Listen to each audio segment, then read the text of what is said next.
Now let us start with the vascular surgery. उसमें पहला है डीप वेन थ्रोम्बोसिस। डेफिनेशन है semi solid coagulum in the deep veins. Sequelae हो सकते हैं pulmonary embolism, post thrombotic limb. Risk factor for DVT होते हैं Virchow triad यानी stasis, endothelial injury, hyper coagulable state. Risk factor for venous thromboembolism हो सकते हैं। पेशेंट फैक्टर हो सकते हैं डिसीज या सर्जिकल प्रोसीजर हो सकते हैं। पेशेंट फैक्टर में age, obesity, post bariatric surgery, varicose vein, immobility, pregnancy, puerperium, high dose oestrogen therapy, previous DVT या पल्मोनरी एम्बोलिज्म है तो, थ्रोम्बोफिलिया है तो।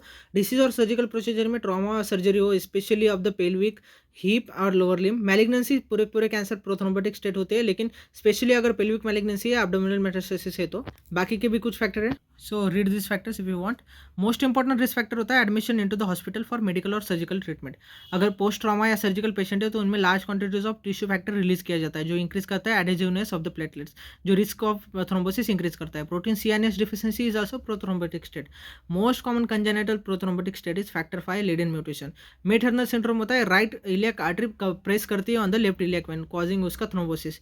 Mostly DVT is unilateral except 20-30% cases में। Most common vein affected are Calfol sorial veins. Most common veins which gives rise to the pulmonary embolism is iliofemoral veins. जितना proximal DVT होगा higher the risk of pulmonary embolism होगा। Clinical feature क्या है DVT के? Most common and earliest is pain and swelling. Pulmonary embolism अगर present है तो pleuritic type of chest pain होगा, डिस्निया होगा, cyanosis, raised JVP and ECG changes होंगे। Most constant sign is limb oedema. Majority of calf DVT are asymptomatic, इसलिए high degree of suspicion चाहिए to diagnose the DVT. DVT में कुछ clinical science है। Low sensitivity in the diagnosis. पहला है Moses sign, squeeze करेंगे calf को तो पेन होगा। होमन साइन यानी फ्लेक्शन करेंगे at the need and dorsiflexion करेंगे फुट का तो स्टिफनेस या रेजिस्टेंस आएगा काफ में। ये अवॉइड किए जाते हैं साइंस, क्योंकि अगर क्लॉट है तो वो डिस्लॉज करके पल्मोनरी एम्बोलिज्म हो सकता है। फ्लेगमेजिया, सेरुलिया, डोलेंस यानी पेनफुल ब्लू लिम्प। ये होता है अगर thrombosis of major axial veins है अलॉन्ग विथ कोलैटरल्स, तो it rapidly progress to the venous gangrene. वही phlegmasia, alba dolens, it is painful white limb या मिल्क लिम्ब। ये होता है because of thrombosis of the major axial veins, लेकिन collaterals यहाँ पे इन्वॉल्व नहीं होते, इसलिए व्हाइट है। यहाँ पे कोलैटरल भी इन्वॉल्व होते हैं, इसलिए ब्लू है। अब देखते हैं Wells criteria for predicting DVT. Modified Wells criteria use किया जाता है for predicting DVT because majority patient asymptomatic होती है, तो अपन को प्रेडिक्ट करना पड़ता है। देर आर 12 फैक्टर, सारे को एक एक स्कोर दिया गया है एक्सेप्ट दो चीज़ें। इंट्रावेनस ड्रग अब्यूज है तो उसको 3 स्कोर दिया है। Alternative drug diagnosis more likely than DVT है तो -2 स्कोर दिया गया है। सो लो प्रोबेबिलिटी होती है 5% होती है ऑफ द डीवीटी अगर स्कोर -2 to 0 है। 1 to 2 है स्कोर तो मॉडरेट प्रोबेबिलिटी 17%। हाई प्रोबेबिलिटी होती है 17 to 53% अगर स्कोर मोर देन 2 है। तो बाद में इन्वेस्टिगेशन करते हैं to confirm whether DVT present और नॉट। इन्वेस्टिगेशन ऑफ चॉइस होता है duplex scan, Doppler, colour Doppler होता है plus B mode USG. Iliac, femoral vein या आईवीसी इन्वॉल्व है तो sometime difficult to determine by the duplex, तो इसलिए ये हमारा यूज़ करते हैं। अगर सस्पेक्ट कर रहे हैं पल्मोनरी एम्बोलिज्म तो इन्वेस्टिगेशन ऑफ चॉइस होता है सीटी एंजियोग्राफी, लेकिन गोल्ड स्टैंडर्ड होता है पल्मोनरी एंजियोग्राफी। ये इन्वेजिव इसलिए नहीं करते। Similarly gold standard for DVT होता है वेनोग्राफी, लेकिन ये भी इन्वेजिव इसलिए नहीं करते। डी डाइमर फॉल्सली रेज होता है सर्जरी के बाद में, लेकिन अगर निगेटिव डी डाइमर है तो इसका मतलब हाई नेगेटिव प्रेडिक्टिव वैल्यू होती है फॉर डीवीटी।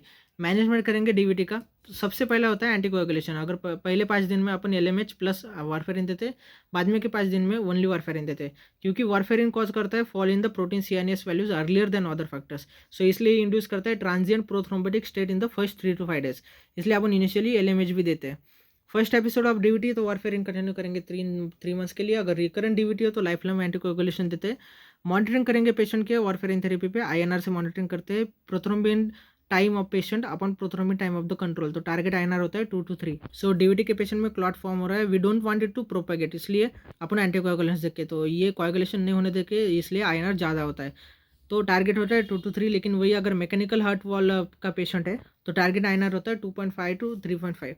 क्लिनिकल सीरियस जो देखते हैं, पहला होता है अगर पेशेंट वारफेरिन पे है और सर्जिकल इमरजेंसी आ गई, कोई मानो कि अपेंडिसेक्टोमी करनी पड़ी, तो INR अगर 1.4 है तो ऐसे पेशेंट में डायरेक्टली अपन सर्जरी करेंगे। Maximum permissible value of INR eight which surgery can be done without increasing risk of the bleeding is 1.4।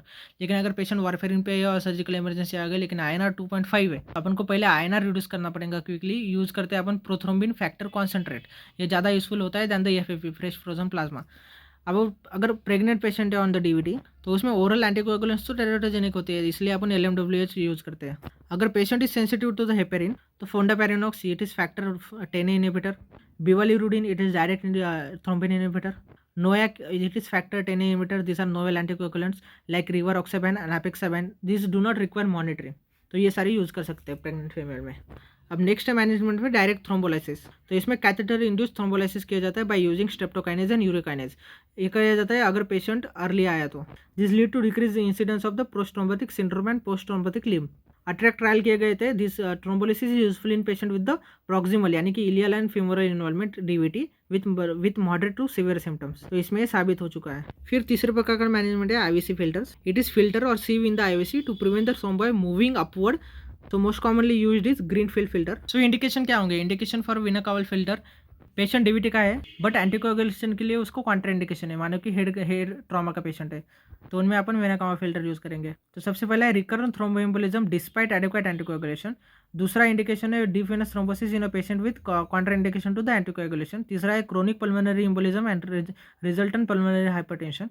चौथा है कॉम्प्लिकेशन ऑफ एंटीकोगुलेशन। पांचवा है propagating iliofemoral venous thrombus in the anticoagulation. वही indication क्या है? Placement of retrievable IVC filter, मतलब निकालेंगे बाद में। तो prophylactic placement in the high risk trauma patient यानी कि ऑर्थोपेडिक स्पाइनल कॉर्ड पेशेंट में, तो इनमें रिमूव कर देंगे after some time. Short term duration contraindication to the anticoagulation therapy, तो ये ड्यूरेशन के बाद में अपन एंटीकोगुलेशन स्टार्ट कर सकते हैं। Protection during the venous thrombolytic therapy and extensive iliocaval thrombosis, तो इसमें रिट्रीवेबल आईवीसी फिल्टर लगाएंगे। आईवीसी फिल्टर के कॉम्प्लिकेशन क्या है? एक तो माइग्रेशन हो सकता है, दूसरा ब्लीडिंग हो सकता है, तीसरा आईवीसी ब्लॉकेड हो सकता है। अगर लार्ज क्वांटिटीज ऑफ थ्रोम्बा आ गए वो ब्लॉक कर देंगे आईवीसी को, डिक्रीज हो जाएगा जेवीपी एंड कार्डियक आउटपुट और सिस्टोलिक बीपी भी डिक्रीज हो जाएगा। पल्मोनरी एम्बोलिज्म में जेवीपी रेज हो जाएगा, लेकिन पल्मोनरी एम्बोलिज्म में कार्डियक आउटपुट भी कम हो जाएगा और एसबीपी भी कम हो जाएगा। मैनेजमेंट ऑफ आईवीसी ब्लॉकेट कैसे करेंगे अपन? आईवी फ्लूइड्स देंगे क्योंकि इनफ फ्लूइड नहीं जा रहा है हार्ट को। अब देखते हैं सिक्वेली of DVT.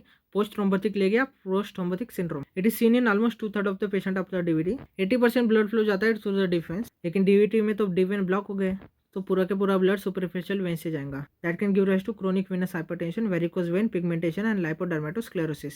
So post thrombotic limb के रिस्पेक्ट है extensive DVT, proximal DVT like iliofemoral वाला डीवीटी, सब therapeutic anticoagulation. So attract trial अपने देखे, it indicated that early thrombolysis leads to decrease in the incidence of the post thrombotic syndrome.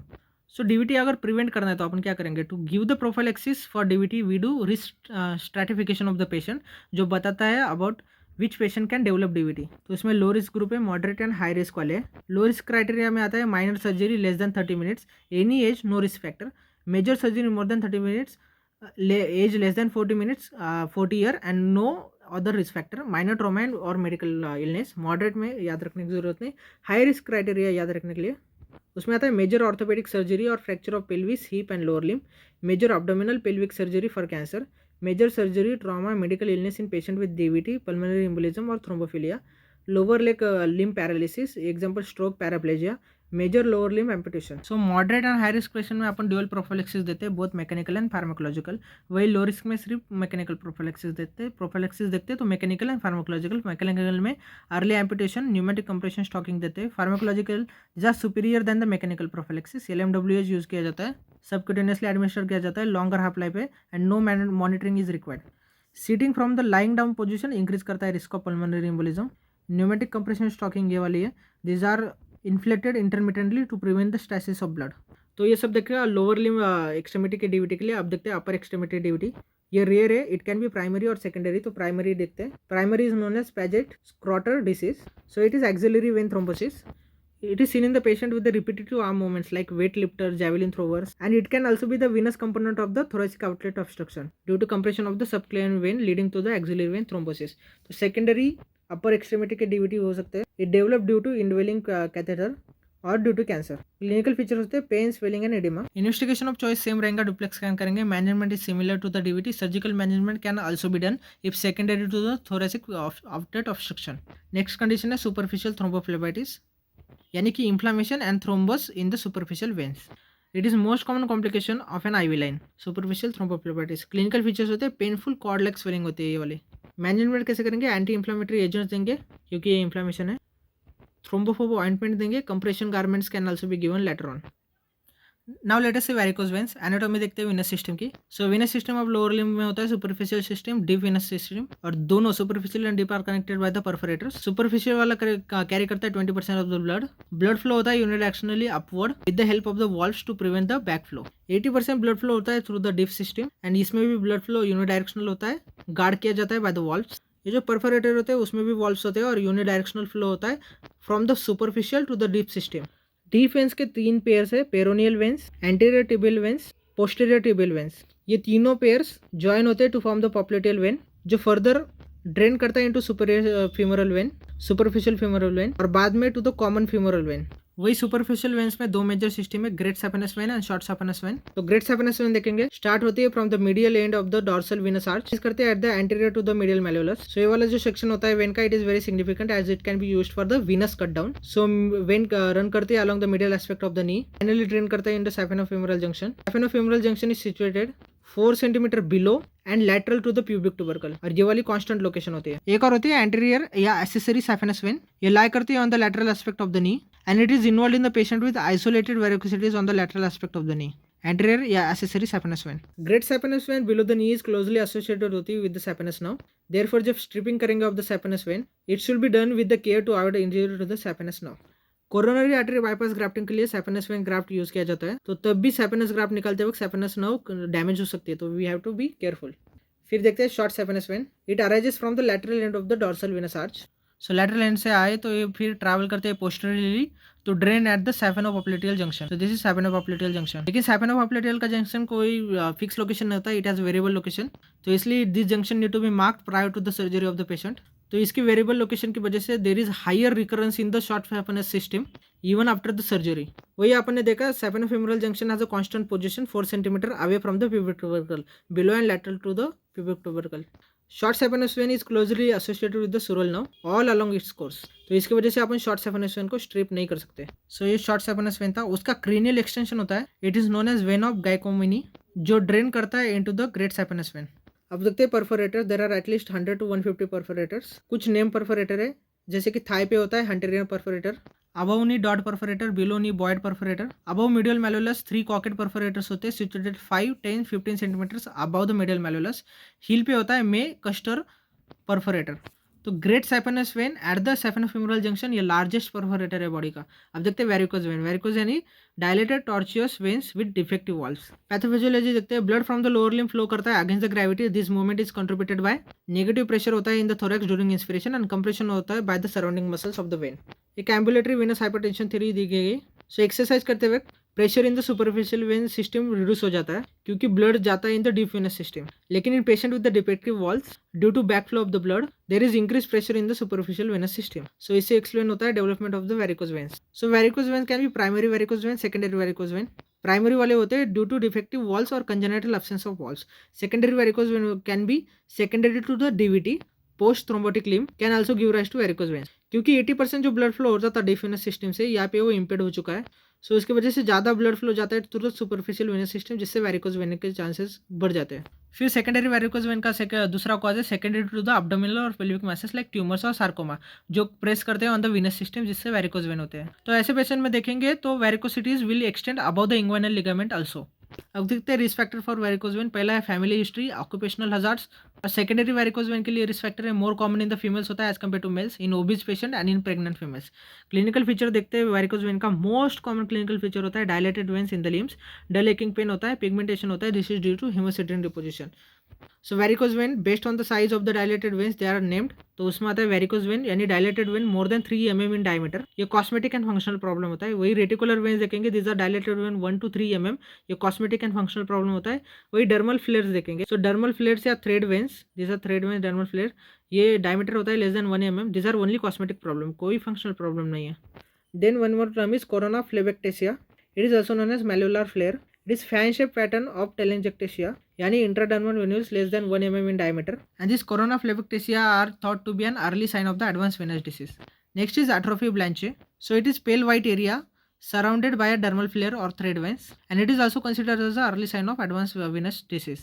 Next is lipodermatosclerosis, इसमें obliteration of the होता है of the fat resulting in the woody feel of the leg and contracture of the tendo Achilles. So leg appear होता है as a inverted champagne bottle, इसको भी consider किया जाए as a early sign of the advance venous disease. Next is venous ulceration, so varicose vein के patient में venous ulceration हो सकता है ऐसा। वेरिकोज वेन के patient are classified according to the CAP classification, C is clinical, aetiological, anatomical and pathophysiological classification. So ये वाला classification system है for the patient of varicose vein. So C is clinical classification, C0 यानी कोई visible या palpebral signs of venous disease नहीं है, C1 यानी टेलेंजिएक्टेसिया या रेटिकुलर वेन्स है, सो यानी लेस देन 1 mm और 1 to 3 mm। C2 यानी वेरिकोज वेन है यानी more than 3 mm. C2R is recurrent varicose vein. C3 is edema. C4 यानी changes in the skin and subcutaneous disease secondary to the chronic venous disease. C4A यानी pigmentation यानी hemocysteine pigmentation और eczema.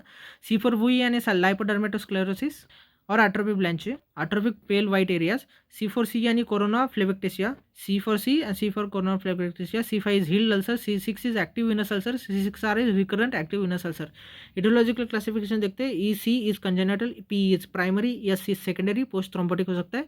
N is no venous etiology identified. Anatomical देखेंगे. A classification, AS is superficial veins, P is perforator veins, D is deep veins, N is no venous location identified. Pathophysiological देखेंगे. Secondary to PR यानी R is reflux, O is obstruction, PRO यानी reflection obstruction, N is no venous pathophysiological identified.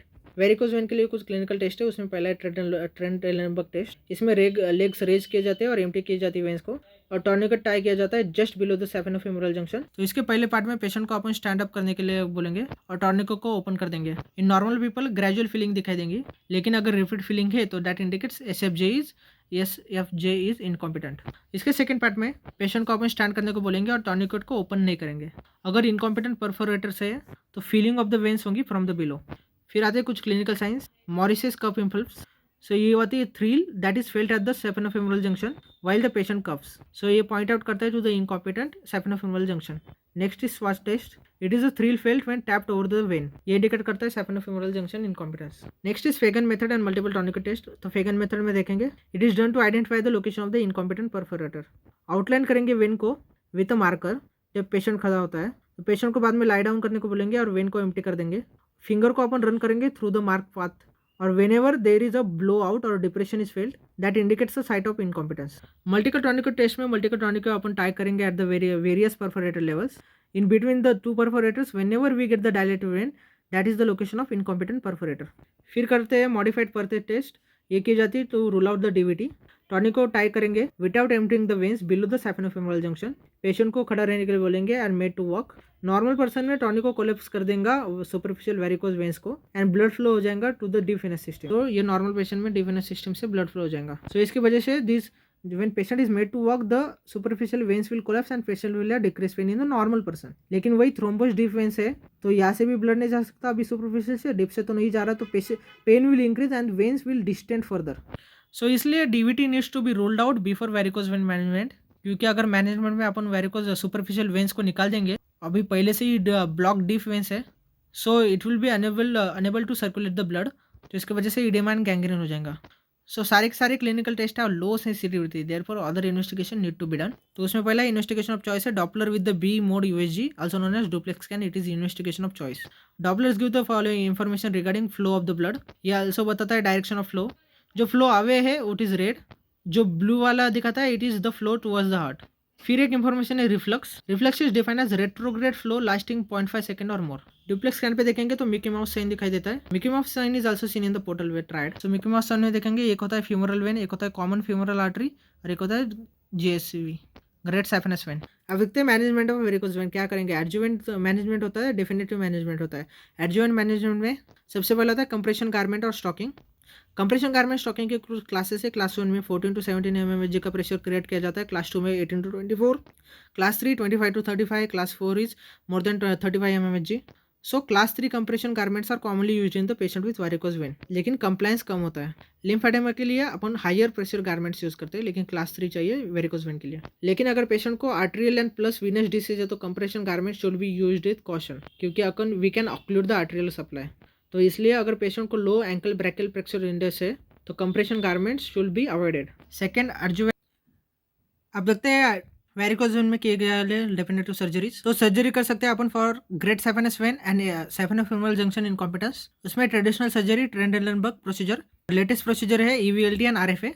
For short saphenous vein and saphenopopliteal junction incompetence traditional surgery है flush ligation of saphenopopliteal junction. तो इसमें सबसे पहले अपन pre operatively mark करेंगे सैफेनोपोप्लेटियल junction, क्योंकि इसकी location variable है. And no stripping is done to prevent the sural nerve injury. Latest में आता है EVLT and RFA. For perforator incompetence traditional surgery है Dodd and Cockett procedure also known as multiple subfascial ligation of perforators. Latest में EVLT and RFA. तो सबसे पहले देखते हैं ट्रेंट-एलेनबर्ग प्रोसीजर. इसमें फ्लश लाइगेशन करते हैं सैफेनोफेमोरल जंक्शन का as close to femoral vein as possible. It is called as Trendelenburg procedure. अगर लाइगेट करेंगे close to the femoral vein तो सैफेनावेरिक्स नहीं बनेगा। अगर लाइगेट नहीं करेंगे क्लोज टू फीमोरल वेन तो सैफेनावेरिक्स बन सकता है। तो सैफेनावेरिक्स होता है स्टंप, अगर अपन छोड़ देंगे पीछे that can swell up. Certain tributaries भी अपन लाइगेट कर सकते हैं to prevent the recurrence. Medially अपन करेंगे superficial external pudendal and distal external pudendal. Distally करेंगे accessory anterior saphenous vein, posterior medial thigh vein. Lateral करेंगे superior superficial epigastric vein and superficial circumflex celiac vein. Stripping of veins is not a part of Trendelenburg procedure. Stripping of great saphenous vein is done only till the knee joint to prevent the saphenous nerve injury. तो Trendelenburg procedure में अपन stripper डाल देंगे। ये Trendelenburg procedure इसमें सिर्फ ligation करते हैं। बाद में स्ट्रिपर डाल देंगे और दूसरे एंड से निकालेंगे close to the knee and बाद में स्ट्रिप आउट या पुल आउट या कंप्लीटली रिमूव कर देंगे वेन को टिल द नी। उसके नीचे नहीं करते to prevent the saphenous nerve injury. फिर नए वाले ट्रीटमेंट है इंडोवेनस लेजर थेरेपी EVLT। इसमें 1470 नैनोमीटर लेजर यूज किए जाते हैं। प्रोड्यूस करते हैं 60 जूल पर सेंटीमीटर की हीट और because of the heat the when collapse हो जाती है। किसी भी वेन के लिए यूज कर सकते हैं। कैथेटर डालते हैं वेन के अंदर और कंटिन्यूसली पुल्ड बैक किया जाता है while firing that causes the vein to close along its path. दो टाइप्स के EVLT प्रोब्स है, forward firing and lateral firing. Lateral firing better होता है because of more uniform distribution and less risk of perforation. नए वाले में दूसरा है RFA यानी radio frequency ablation. 120 degree Celsius temperature के 20 सेकंड्स के साइकिल करते हैं। It has a shorter learning curve as compare to EVLT and continuous pull back is not required. So अभी EVLT एंड RFA प्रीफर किया जाता है because of less recurrence and faster recovery. So ये endovenous laser therapy का एक picture है। So catheter डालेंगे, vein heat up कर देंगे, कोलैप्स हो जाएंगी, कैथेटर विद्रॉ करेंगे जिससे क्लोज हो जाएंगी वेन। परफोरेटर इनकॉम्पिटेंस के लिए अपन किया था Dodd and Cockett procedure. Multiple skin incision करेंगे और लाइगेशन करेंगे परफोरेटर्स का above and below the fascia. Hence ये surgery cosmetically inferior to the other surgery. Perforator are partially above and partially below fascia, इसलिए अबव एंड बिलो को अपन करता पड़ता है। Next is subfascial endoscopic perforator surgery. इसमें through one of the incision अपन camera डालेंगे और using a camera the incompetent perforators below the deep fascia are identified and ligate किए जाते हैं। Hence the surgery required less incision, so cosmetically better है। Newer modalities for varicose vein है endovenous glue therapy using cyanoacrylate glue. TriVex है transilluminated power phlebectomy. इसमें subcutaneous plane में light source रखते हैं टू विजुअलाइज द वेन्स और ligate करते हैं। फोम स्क्लेरोथेरेपी है sclerosing agent like sodium tetradecyl sulphate, polidocanol, sodium मोरवेट।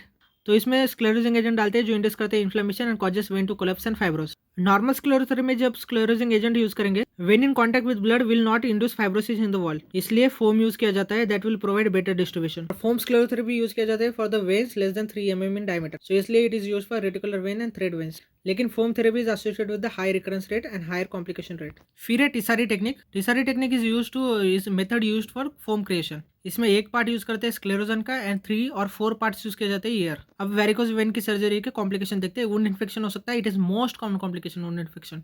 Bruising are commonly seen after endovenous procedure. Recurrence हो सकता है शॉर्ट सैपेनस वेन का इज मोर ज्यादा रिकरेंस होता है than the great saphenous vein surgeries.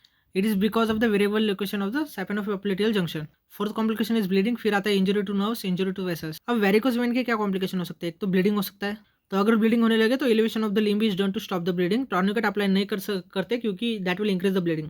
Next complication है calcification हो सकता है वेंस का, सुपरफिशियल थ्रोम्बोफ्लेबिटिस हो सकता है, पिगमेंटेशन हो सकता है, लाइपोडर्मेटोस्क्लेरोसिस हो सकता है, अल्सरेशन हो सकता है। तो अब देखते हैं विनस अल्सर्स।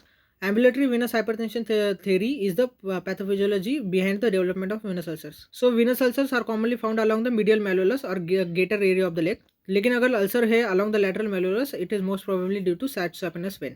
तो अल्सर के कुछ फीचर्स देखेंगे तो शालो अल्सर होता है, स्लोपिंग एजेस होते हैं, पेल ग्रैनुलेशन टिश्यू होता है ऑन द फ्लोर, हीमोसिडिन की वजह से ये पिगमेंटेड मार्जिन दिखाई देती है। विनस अल्सर के पेशेंट में पल्सेशंस एग्जामिन करने चाहिए to rule out the mixed pathology यानी कि arterial and concomitant venous disease. Management of venous ulcer करेंगे, it is by Bisgaard regimen. Bisgaard में आता है education of the patient, elevation of the limb, elastic compression, stocking. तो 4 layers bandaging है। पहला है वूल, दूसरा कॉटन क्रिप, तीसरा इलास्टिक बैंडेज, चौथा है कोहेसिव बैंडेजिंग।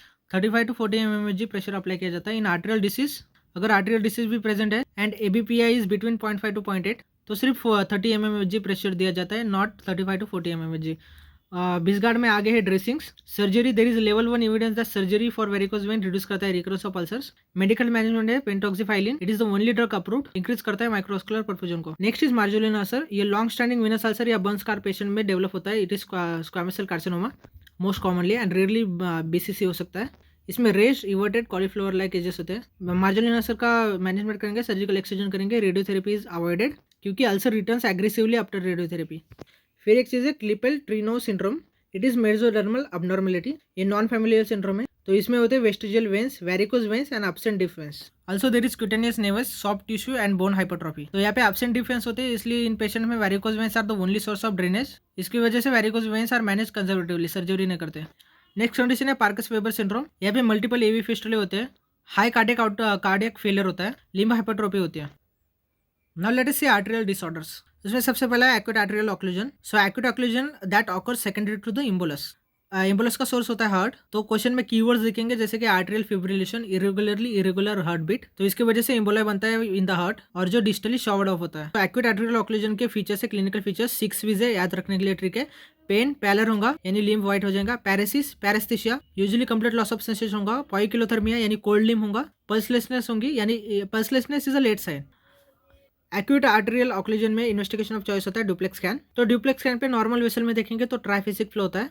तो एक्यूट आर्टेरियल ऑक्लूजन में एम्बुलेंस क्विकली ऑक्लूट कर देंगे वेसल को with no time to form the collaterals causing severe and dramatic symptoms. तो वाला एक्यूट बाइफरकेशन एम्बुलेंस है। तो मैनेजमेंट कैसे करेंगे? तो एक तो पेशेंट अर्ली आ सकता है या फिर पेशेंट लेट आ गया। अगर पेशेंट अर्ली आया विद इन द 6 to 8 आवर्स तो अपन we can salvage the limb. दो प्रोसीजर है, थ्रोम्बोलिसिस कर सकते हैं, एम्बोलेक्टोमी कर सकते हैं। थ्रोम्बोलिसिस कर सकते हैं लेकिन उसका कॉन्ट्राइंडिकेशन है जैसे कि bleeding disorder and recent stroke. तो एम्बोलेक्टोमी कर सकते हैं by Fogarty's balloon. Heparin should be used to prevent the propagation of the embolus. तो फोगाटिस थ्रोम्बोक्टोमी में पास करेंगे अपन प्रोब बियॉन्ड द इम्बोलस और बाद में पुल बैक करेंगे बलून को। लेकिन अगर पेशेंट लेट आया तो इसका मतलब गैंग्रीन हैज सेट इन। तो अपनों को वेट करना पड़ता है for line of demarcation to appear और उसके बाद में एम्पुटेशन करते हैं। अगर थ्रोम्बोलिसिस एंड एम्बोलेक्टोमी करेंगे तो रीपरफ्यूजन इंजरी हो सकती है। तो that will cause the swelling of the muscles and compartment syndrome. That is why embolectomy जब करेंगे तब फेशियोटोमी भी करते हैं। That means we will incise till the deep fascia. It should be done to prevent the compartment syndrome. Compartment syndrome के features क्या होते हैं? एक्सेसिव पेन होगा, पेन ऑन पैसिव स्ट्रेचिंग होगा and pulsations can be present. तो ये result है post angioplasty. So this is angiography can be done after the thrombolysis and thrombectomy. This is post angioplasty result. तो ये था acute arterial occlusion के बारे में। अब देखते हैं chronic arterial occlusion। तो यहाँ पे जो थ्रोम्बस है, ब्लॉकेज होता है of the vessel due to gradually expanding thrombus. तो ये ग्रेजुअल प्रोसेस है, इसका मतलब वक्त है बॉडी के पास कंपेंसेट करने के लिए। तो कोलैटरल्स विल बी फॉर्म्ड। तो इसलिए blood supply below the blocked area present होगा। It is called distal run off. Means even distal to the side block there is blood supply because of the development of the collaterals. तो clinical features क्या होंगे? Intermittent claudication pain होगा, मतलब cramping pain after walking a certain distance. ऐसा क्यों होता है? At rest adequate blood supply present होगा लेकिन on walking blood supply to the muscle distal to the block reduce हो जाएगा। As a block increases claudication distance decrease हो जाता है। बाद में रेस्ट पेन होता है, इवेंचुअली पेशेंट रेस्ट पेन हो जाता है। It is worst at the night and patient often feel some relief when the leg is hung down. तो क्लॉडिकेशन के लिए बॉयड क्लासिफिकेशन है। तो बॉयड क्लासिफिकेशन में क्लास 1 है। तो होता है pain on walking but the pain reduces as patient continues to walk. तो पेन होता है because of the substance P, लेकिन जैसे कंटिन्यू करेंगे वॉक को तो डाइल्यूशन होगा सब्सटेंस फी का, that will relieve the symptoms. Class 2 में आता है pain on walking and continues to walk despite pain. Class 3 में pain forces patient to stop. Class 4 में pain at rest. Fontaine classification और Rutherford classification are also for the claudication. तो ये वाला Fontaine है, ये वाला रुदरफोर्ड क्लासिफिकेशन है। Look if you want. तो कुछ डिफरेंशियल्स है जैसे कि इंटरमीडिएट क्लॉडिकेशन अभी देखा वास्कुलर वाला, after walking a certain distance ये होगा। वही न्यूरोलॉजिकल क्वांटिफिकेशन देखेंगे तो varies with the posture. This occurs when there is lumbar canal stenosis, तो नर्व कंप्रेस हो जाएंगे। सो पेन रिलीव हो जाएगा व्हेन पेशेंट बेंड्स फॉरवर्ड। वही ऑस्टियोआर्थराइटिस में देखेंगे तो पेन वर्स्ट होता है on taking the first step. अब कोलेटरल्स बने in the chronic arterial occlusion तो pain is felt in the muscle group distal to the block. अगर लोअर लिम्ब का ऑक्लूजन है तो most commonly pain is felt in the calf because femoral artery is commonly involve. तो pain होता है in the muscle group distal to the block. तो उसके basis पे अपन देख सकते हैं relationship of the clinical findings to the site of the disease. तो साइट ऑफ द डिसीज अगर आउटोइलियक ऑब्स्ट्रक्शन है यानी लेरिस सिंड्रोम है तो क्लॉडिकेशन होंगे उसके नीचे यानी बटक्स में, थाइज में एंड काल्स में। Femoral and distal pulses absent होंगे in both the limbs. Bruit होंगी over the aortoiliac region. Impotence होगा मेल में, दैट इज लेरिस सिंड्रोम। अगर इलियक ऑब्स्ट्रक्शन है यूनिलैटरल क्लॉडिकेशन होगा in the thigh, calf and sometime buttocks. Bruit over the iliac region होगा। Unilateral absence of femoral and distal pulses होगा। Femoral popliteal obstruction है तो unilateral claudication होगा calf में, it is most common. Femoral pulse palpable होगा with the absent unilateral distal pulses. Distal obstruction है तो femoral and popliteal pulses palpable होंगे लेकिन एंकल पल्स एब्सेंट होगा। क्लॉडिकेशन होगा काफ में एंड फुट में। सो ग्लूटियल क्लॉडिकेशन देखेंगे, it is the earliest sign of the Leriche syndrome. So दूसरे कुछ क्लिनिकल फीचर्स देखेंगे क्रोनिक आर्टेरियल ऑक्लूजन के। तो इसमें सेंसेशन इंटैक्ट रहेंगे, वही एक्यूट में पैरास्थेसिया हुआ था। Temperature equilibration is intact, acute में लिम्ब कोल्ड हो चुका था। आर्टेरियल अल्सर होंगे तो तब एब्सेंट पल्सेशंस होंगे, शाइनी स्किन होंगी, लॉस ऑफ ईयर होंगे, पंच्ड आउट अल्सर होता है and gangrene change around the ulcer present होता है। इन्वेस्टिगेशन ऑफ चॉइस क्या है क्रोनिक आर्टेरियल ऑक्लूजन में? डुप्लेक्स स्कैन करेंगे, हैंड हेल्ड डॉपलर स्कैन कर सकते हैं। Cardiac problems need to be investigated as they can coexist. तब इंपॉर्टेंट देखते हैं ankle brachial plexus pressure index. Ankle brachial pressure index यानी ABPI, it is maximum systolic BP in the ankle divided by arm, maximum diastolic BP in the arm. Reading देखेंगे 0.9 to 1.3 हो सकता है, it is normal. Less than 0.9 is intermediate claudication starts. At less than 0.5 rest pain होगा। Less than 0.3 यानी critical limb ischaemia है, imminent necrosis होगा। More than 1.3 यानी calcified walls है, it is usually seen in the diabetes mellitus and chronic kidney disease. अगर ABPI less than 0.5 है तो patient twice likely progresses to deterioration यानी disease is more likely to progress. Gradually decreasing ABPI is a sign of imminent limb loss. लेकिन अगर patient में normal resting एबीपीआई है लेकिन arterial compromise अपन suspect कर रहे हैं तो then post exercise ABPI should be done. In normal patient after exercise ABPI increase होता है। In patient with the rate limiting arterial disease after exercise ABPI decrease हो जाता है। For every 0.1 decrease in the ABPI below 0.9 risk of cardiac mortality increase होता है by 10%। Obese patient में देखेंगे it is difficult to visualise the iliac block, that is why MR angio और digital subtraction angiography can be done. अब chronic artery occlusion के दो main causes है, Buerger disease and atherosclerosis, उनको differentiate करेंगे। Buerger disease is also known as thromboangiitis obliterans. तो Buerger होता है 3 to 4 decade of the life में, मेल में ज़्यादा होता है than the female. Smoking is risk factor, lower limb में ज़्यादा होता है than the upper limb. Involve करता है all 3 vessels, artery, when and nerves, and it is also known as thromboangiitis obliterans. Superficial thrombophlebitis and neurospasticity can be seen. Spread is distal to proximal. Small to medium vessels involve होती है। वही atherosclerosis में देखेंगे ये ज़्यादा elderly में होता है, 5th डेकेड में होता है। Female is to male same है। मल्टीफैक्टोरियल रिस्क फैक्टर होता है, लोअर लिम में ज़्यादा होता है, सेम लाइक बर्जर डिसीज। यहाँ पे सिर्फ आर्टरी इन्वॉल्व होती है एथेरोस्क्लेरोसिस में, यहाँ पे तीनों वेसल्स इन्वॉल्व होते थे। एथेरोस्क्लेरोसिस में spread is proximal to distal यानी लास्ट टू मीडियम वेसल्स में इन्वॉल्व करेंगे। वही बर्जर वाला स्मॉल वेसल को इन्वॉल्व करता है। On angiography for Buerger's corkscrew collateral can be seen. So ये वाले कॉर्क्स्क्रू कोलेटरल्स है ऑन बर्जर डिसीज। बर्जर का मैनेजमेंट कैसे करेंगे? स्टॉप करेंगे स्मोकिंग को क्योंकि ये रिस्क फैक्टर है। पेंटॉक्सिफाइलिन देंगे, रिड्यूस करता है विस्कोसिटी को और इंक्रीज करता है माइक्रोपरफ्यूजन को। कंजर्वेटिव एम्पुटेशंस करेंगे। बाईपास ग्राफ्टिंग अपन नहीं कर सकते बिकॉज ये इन्वॉल्व करता है small to medium blood vessels को which of small calibre and also there is no distal target vessel क्योंकि डिस्टल वेन पहले से ही डिस्टल वाली आर्टरी पहले से ही इन्वॉल्व हो चुकी है। सो ये वाले डिस्टल को इन्वॉल्व करता है तो अपन कहाँ पे करेंगे? कर ही नहीं सकते क्योंकि डिस्टल वाला टारगेट वेसल ही नहीं है। तो अपन सिर्फ लंबार सिम्पैथेक्टोमी कर सकते हैं। This can be done in this patient, only done in the rest pain patient. तो रेस्ट पेन है मतलब मसल्स आर डेड। तो कॉन्ट्राइंडिकेशन इन कॉन्ट्राइंडिकेटेड ये lumbar sympathectomy is contraindicated in the intermittent claudications. Intermittent claudication है muscles are active क्योंकि lumbar sympathectomy करेंगे तो that will cause a cutaneous vasodilation. It is done by stealing the blood from the muscles so that will precipitate rest pain. वही rest pain के patient में muscles are already dead, तो to save the cutaneous blood supply we take blood from the muscles by lumbar sympathectomy. Lumbar sympathectomy can be done via surgical method या chemical method. Chemical method is done under radiological guidance. So most common structures that can be mistaken for sympathetic chain is genitofemoral nerve. अगर bilateral lumbar sympathectomy कर रहे हैं तो L1 ganglion needs to be saved on one side, otherwise importance हो जाएगा patient में। Omentoplasty has no role anymore क्योंकि omentum do not share its blood supply with the leg muscles. ये तो बर्जर डिसीज के बारे में। अब देखते हैं मैनेजमेंट ऑफ एथेरोस्क्लेरोसिस। ये इन्वॉल्व करता है बिगर वेसल्स को, तो अपन इसमें कर सकते हैं एक तो पहला एंजियोप्लास्टी एंड स्टेंटिंग या फिर बाईपास ग्राफ्टिंग। तो angioplasty and stenting is the first line treatment. Balloon को इन्फ्लेट करेंगे for 30 second and then deflated. Successful होते हैं for the iliac and femoral popliteal vessels. वही below knee results are less successful and grafts are preferred. Complication क्या हो सकता है? Angioplasty stenting के फेलियर हो सकता है, हेमेटोमा हो सकता है, bleeding and thrombosis. Bypass grafting करिए जाते हैं अगर एंजियोग्राफी सक्सेसफुल नहीं है तो ये लेरिस सिंड्रोम में आवर्टो इलियक ब्लॉक है तो इसमें आवर्टो बायफीमोरल ग्राफ्ट करते हैं अपन। तो ये डैक्रॉन ग्राफ्ट यूज़ करते हैं। This are the best grafts above the inguinal ligament. तो अबव इंग्वाइनल लिगामेंट में डैक्रॉन ग्राफ्ट्स यूज़ करते हैं। ये वाला इलियक ब्लॉक है, इसमें आवर्टो फीमोरल या इलियोफीमोरल ग्राफ्ट यूज़ कर सकते हैं। डैक्रॉन ग्राफ्ट यूज़ करते हैं as it is above the inguinal ligament. तो यहाँ पे फ्यूमरल आर्टरी का ब्लॉक है, यहाँ पे इलियोपॉप्लिटियल ग्राफ्ट करना पड़ता है, it is below the inguinal ligament. So reverse saphenous vein grafts are best graft for infra inguinal grafts. So अगर बिलो इंग्वाइनल लिगामेंट है तो रिवर्स सैपेनस ग्राफ्ट बेस्ट है, लेकिन इंफ्रा इंग्वाइनल के लिए बेस्ट सिंथेटिक ग्राफ है पीटीएफई। सो ओवरऑल देखेंगे तो रिवर्स सैपेनस वेन ग्राफ ज़्यादा प्रीफर किया जाता है as compare to PTFE. Synthetic में ऑफकोर्स पीटीएफई है। तो this are synthetic grafts Dacron and PTFE. So atherosclerosis में अपन ग्राफ्ट यूज कर सकते हैं, लेकिन बर्जर डिसीज में अपन नहीं यूज कर सकते क्योंकि डिजिटल टारगेट ही नहीं है, क्योंकि वो डिजिटल टारगेट ऑलरेडी ब्लॉक हो चुके हैं इन बर्जर डिसीज। ये स्टेंटिंग है एथेरोस्क्लेरोसिस में यूज की गई वाली। अब रिवर्स सैपेनस वेन ग्राफ बनाया तो अपने को हार्वेस्ट करना पड़ेगा great saphenous vein. Anterior to medial malleolus होता है great saphenous vein. Initial 3 to 5 centimetre की इनिशिएशन स्टार्ट होता है proximal to the medial malleolus, 1 centimetre posterior to tibial करते हैं। प्रिकॉशन लेना पड़ता है to preserve the adjacent saphenous nerve. Flush करेंगे vein to reveal leaks, avoid करेंगे फोर्सफुल ओवर डिस्टेंशन। ग्राफ्ट को यूजुअली अपन रिवर्स करते हैं so that the walls don't interfere.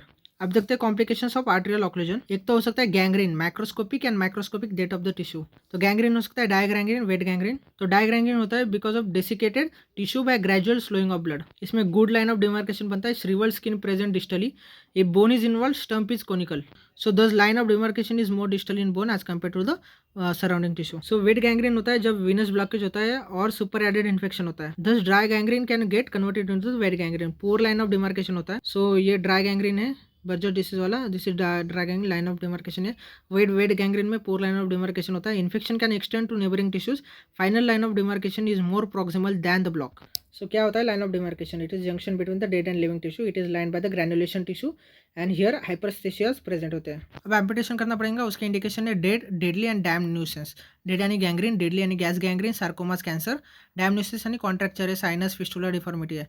की पॉइंट्स रिगार्डिंग एम्पुटेशन होते हैं, डायबिटीज मेलाइटिस में लोकल एम्पुटेशन ऑफ डिजीज की जाती है, तो कंजर्वेटिव एम्पुटेशन करते हैं डायबिटीज में।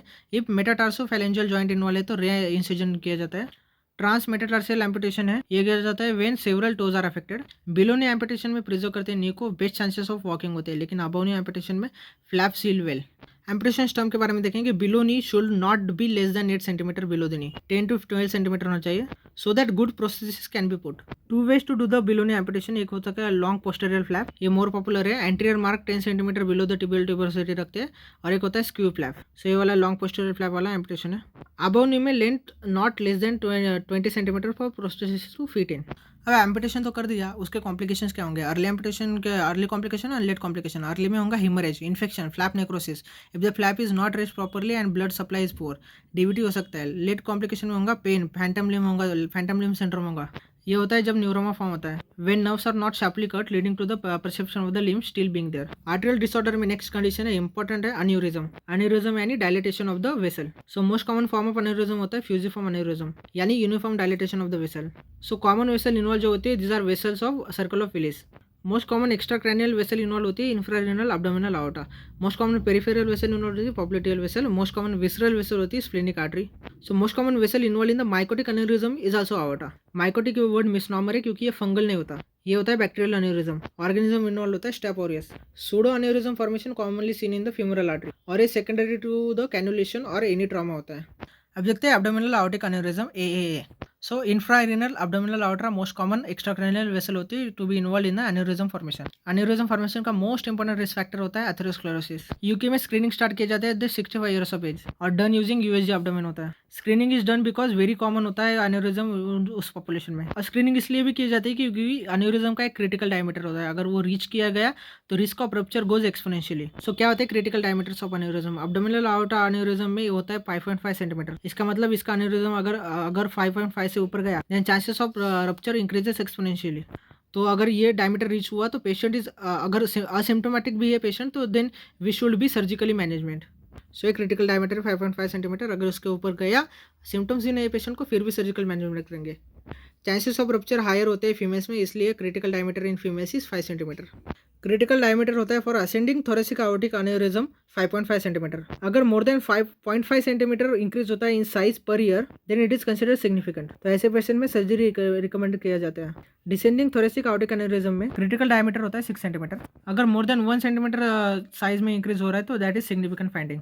Patient with Marfan syndrome are predisposed to the thoracic aortic aneurysm, तो ऐसे पेशेंट में क्रिटिकल डायमीटर होता है 4.5 to 5 सेंटीमीटर। अब एब्डोमिनल आर्टिक अन्यूरिज्म के क्लिनिकल फीचर्स दिखते हैं। पेशेंट असिम्प्टोमेटिक भी हो सकता है, पिकअप किया जा सकता है in the routine screening. Abdominal pain हो सकता है, पल्सेटाइल मास हो सकता है in the abdomen. Aneurysm can also act as a source of embolus, तो उसकी वजह से ब्लू टो सिंड्रोम हो सकता है, गैंग्रीन हो सकता है, और रप्चर ऑफ एन्यूरिज्म हो तो उसका high mortality and usually in the retroperitoneal region होता है। एब्डोमिनल आर्टिक अन्यूरिज्म के इन्वेस्टिगेशन देखेंगे। इन्वेस्टिगेशन ऑफ चॉइस होता है सीटी एंजियोग्राफी क्योंकि वेसल का प्रॉब्लम है। Screening modality is the USG abdomen, तो ये सीटी एंजियो है, डायमीटर ऑफ द एन्यूरिज्म पता कर सकते हैं इससे। मैनेजमेंट कैसे करेंगे आर्टिक एब्डोमिनल आर्टिक अन्यूरिज्म का? सो इंडिकेशंस ऑफ इंटरवेंशन देखते हैं, किस पेशेंट में अपन इंटरवेंशन करेंगे। सारे के सारे सिम्टोमेटिक पेशेंट में अपन इंटरवेंशन करेंगे। अगर सिम्टोमेटिक पेशेंट है with diameter is more than 5.5 centimetre, उनमें भी अपन इंटरवेंशन करेंगे। तो intervention in abdominal aortic aneurysm are two types, endovascular aneurysm repair and open surgery. So more than 75 to 85% are candidate for endovascular abdominal aneurysm repair. तो इसमें अपन graft use कर सकते हैं और इसमें हुकअप कर देते हैं ग्राफ्ट को ऑन द वेसल। ग्राफ्ट को एक बॉडी होती है और लिम्स होते हैं। तो बॉडी लाई करती है in the aorta and limbs lie in the iliac vessels. So what are the contraindications of the endovascular aneurysm repair? So difficult iliac access में नहीं कर सकते अपन क्योंकि अंदर जाना पड़ता है। इंक्रीज एंगुलेशन में नहीं कर सकते क्योंकि इसका एंगल फिक्स होता है। अगर इंडोवास्कुलर एन्यूरिज्म रिपेयर करेंगे इस पेशेंट में, then this patient should be kept under life long monitoring because ऐसे पेशेंट में can develop the endoleaks. So ये वाला अपन ने रखा है graft. So this are the graft placed. So patient में ऐसे इंडोलिक्स हो सकते हैं, इसलिए अपन को मॉनिटरिंग करनी पड़ती है। तो what are the types of endoleak? उसमें होता है टाइप 1। टाइप 1 होता है it is due to improper seal. ये मोस्ट कॉमन होता है in the thoracic aortic aneurysm repair. तो इसमें प्रॉक्सिमल और distal graft attachment site leak होते हैं। तो नेक्स्ट होता है टाइप 2। सो इसमें रेट्रोग्रेड फ्लो होता है into aneurysm sac from the lumbar vessels. तो टाइप 2 मोस्ट कॉमन होता है in the abdominal aorta। Next होता है type 3, it leaks from the graft. Type 3 होता है because of the defect in the graft either due to fabric tear और disconnection of modular overlap. तो इसमें leak होता है फ्रॉम द ग्राफ्ट। टाइप 4 होता है पोरस ग्राफ्ट। सो ये टाइप 4 होता है porous graft, graft wall porosity हो जाती है। टाइप 5 होता है increase in the tension in the graft causing endoleaks. जब ओपन सर्जरी करते हैं तो graft repair using a Dacron graft is done. तो अपने को एक ग्राफ्ट रखने हैं तो we have to assess the aorta and this aorta का access we can be done by the some manoeuvres. So to assess the aorta certain manoeuvres must be carried out. तो aorta is slightly on the left side of the mid line. तो पहला अपन करते हैं Mattox procedure. It is left medial visceral rotation. So ये right side है, ये left side है। तो इसमें अपन लेफ्ट साइड वाला डिसेंडिंग कॉलन मोबिलाइज कर दे medially. So it will expose the aorta behind.